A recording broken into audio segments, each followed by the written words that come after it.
یصلون علی النبی یا ایھا الذین آمنوا صلوا علیہ وسلموا تسلیما اللہم صلی علی محمد وعلی آل محمد وبارک وسلم۔ میری ہر ابتدا تیرے ہی نام سے، میری ہر انتہا تیرے ہی نام سے، تیری حمد و ثنا الحمدللہ کہ تو میرے محمد کا خدا ہے۔ میں اپنی مختصر سی گفتگو، چونکہ یہ انول تقریب ہے اور یہ پورے سال کا نچوڑ ہوتا ہے اساتذہ اکرام کے لیے، مینجمنٹ کے لیے، والدین کے لیے اور نسل نو کے لیے بھی، تو اس میں زیادہ یہ جو پرفارمنس ہوتی ہے اس کی پس پردہ محنت ریاضت یہ اس کا حاصل وصول بھی ہوتا ہے، اس لیے ویسے بھی میں اختصار سے گفتگو کا قائل ہوں۔ میں ادارہ اکیڈمی عدنان عزیز اور ان کی پوری ٹیم کو، اساتذہ اکرام، انتظامیہ، معزز والدین اور میڈیا سے وابستہ قابل عزت دوستوں کو، شرکائے اکرام کو خراج تحسین پیش کرنا چاہتا ہوں، عمیق قلب سے مبارکباد پیش کرنا چاہتا ہوں۔ مجھے پتہ ہے بہت پہلے سے یہ پیشہ پیغمبری علم ہے، اور ویسے بھی جب قرآن پاک کا رب العالمین نے ظہور کیا تو اس کی ترتیب میں پہلی جو آیت کا نزول ہوا، اقرا باسم ربک الذی خلق، اٹھ اور پڑھ اپنے پروردگار کے نام سے، تو یہ ایک ایسا علم ہے۔ اور ویسے بھی حدیث شریف میں حکم ہے کہ العلم نور و ہدیٰ، آپ کے پاس نور اور ہدایت صرف علم ہے، باقی جانور اور آدمی میں ایک درجے کا فرق، آدمی اور انسان میں ایک درجے کا فرق، انسان اور متقی میں ایک درجے کا فرق، اور یہی ایک درجے کا فرق انسان کو عرش مولا تک لے کے جاتا ہے۔ اور وہ رحمت للعالمین آپ کے جو میرے آقا نامدار محسن انسانیت اور شافع مشرق محمد رسول اللہ صلی اللہ علیہ وسلم ہے۔ اس لیے اور علم کے بارے میں رسول اللہ نے فرمایا کہ علم حاصل کریں، آپ کو ماں کی گود سے لے کر لال تک اور ماں کی گود سے لے تک چین جیسے دور ملک تک بھی جانا پڑے تو علم کے لیے جائیں۔ یہ علم آپ کو درجہ بدرجہ وہ جو پناہ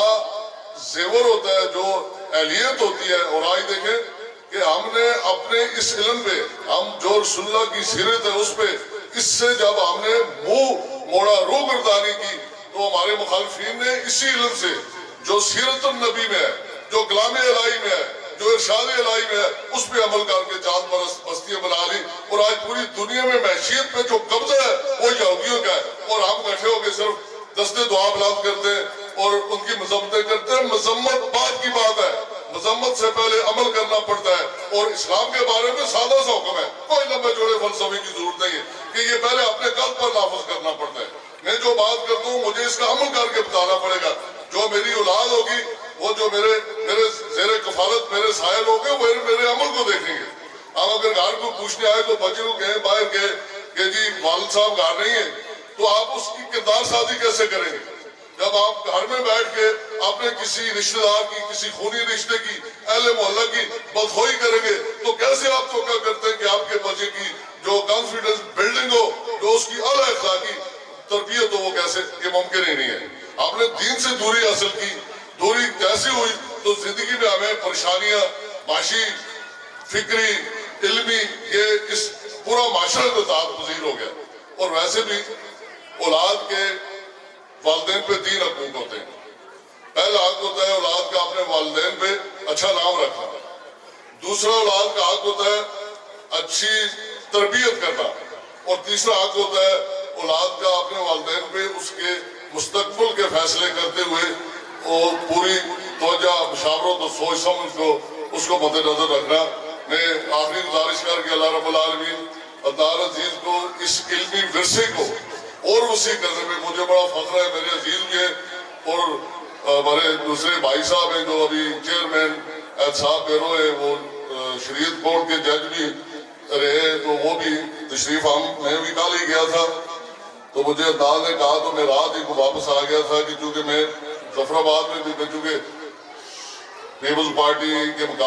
ٹکٹ پر میں نے وزیر اعظم وقت کے مقابلے میں الیکشن بھی لڑا تھا، تو میری زیادہ ایکٹیویٹیز اس طرح بھی ہوتی ہے، لیکن چونکہ جہاں علمی تقریبات ہو، جہاں ادبی تقریبات ہو، مجھے ویسے بھی مظفر آباد میں بھی اور ذات کشمیر میں لوگ بلاتے رہتے ہیں، ہمارے اور بھی عزیز ہیں، ان کا بھی ادھر مودی کالونی اسی طرح کا ادارہ ہے، تو میں اس میں بڑے شوق سے جاتا ہوں، اس لیے کہ شاید میں جا کے ایک لفظ کی سے سیکھ لوں۔ اور حضرت مولا علی نے فرمایا کہ جس سے آپ نے ایک لفظ سیکھا وہ بھی آپ کا استاد ہوتا ہے۔ تو میں ہمیشہ یہ زندگی سیکھنے کا عمل ہے، یہ جب ایک دوسرے سے بیٹھے تو اچھی بات سیکھا کریں۔ میں آخری گزارش کا اپنے والدین سے، اپنی بہنوں سے، اپنے بزرگوں سے ایک بات گزارش کر کے میں اجازت چاہوں گا، کوشش کیا یہ کریں کہ میں خود بہت بڑا خطا کار انسان ہوں، میں صرف اللہ سے معافی کا طلبگار ہوں۔ کوشش ہوتی ہے کہ میری زبان اور ہاتھ سے کسی کو نقصان نہ پہنچے، تو اس کو میں اس طرح کسی نے شعر میں لکھا تو اکثر یہ میں اس کا استعمال کرتا رہتا ہوں۔ میں کچھ بھی نہیں چاہتا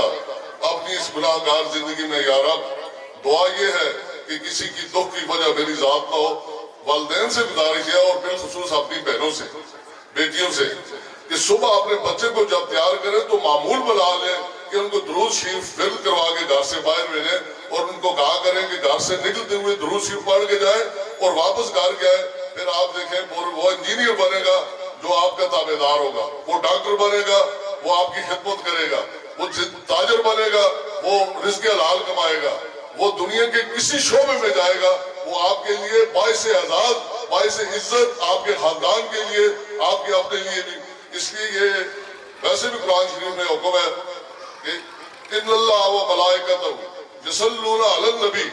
یا ایھا الذین آمنوا صلوا علیہ وسلم تسلیما۔ اللہ رب العزت خود اور اس کے سارے فرشتے رسول رحمت پر درود شریف بھیجتے ہیں۔ ایمان والو تم بھی ان پر درود و سلام بھیجا کرو، یہ روز محشر کے لیے بھی پرسات سے پار گزرنے کی بھی بہت بڑی ضمانت ہے، اور دنیا میں بھی عزت اور وقار کی، کیونکہ ہم زیادہ مغربی تہذیب کے پیچھے بھاگ چکے ہیں۔ اور دوسرا، اگر میں ایک طرف بات کر کے یہ میں اپنے سے شروع کرتا ہوں، ہمیشہ گفتگو کا آغاز اپنے آپ سے کریں، کیونکہ اگر آپ کسی کی طرف ایک انگلی اٹھائیں گے تو 4 انگلیوں کا رخ آپ کی طرف ہوتا ہے۔ یہ گھروں میں پردہ داری ہو گئی ہے، یہ موبائل یہ گھروں میں اس غیر ضروری استعمال سے کوشش کریں، رمضان المبارک ہے کہ اس کا استعمال کم سے کم کریں۔ اب جب بچہ روتا ہے تو اس کو ہم کسی اور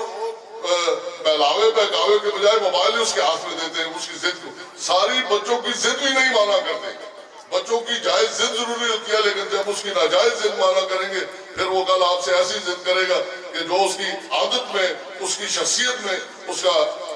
شامل ہو جائے گی، خون میں صلاحیت کر جائے گی۔ تو رمضان المبارک اللہ رب العالمین نے اسی رمضان رب کے مہینے میں ليلۃ القدر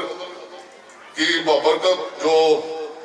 افضل رات ہے، اس میں اس پاکستان کا قیام عمل میں لایا۔ اللہ رب العالمین سے دعا ہے کہ اس پاکستان کو سلامت رکھے، اسے خوشحال رکھے، اور مقبوضہ جموں و کشمیر فلسطین میں اس وقت جو خون ریزی ہو رہی ہے یہ سارے مسلمانوں کا اجتماعی کام ہے۔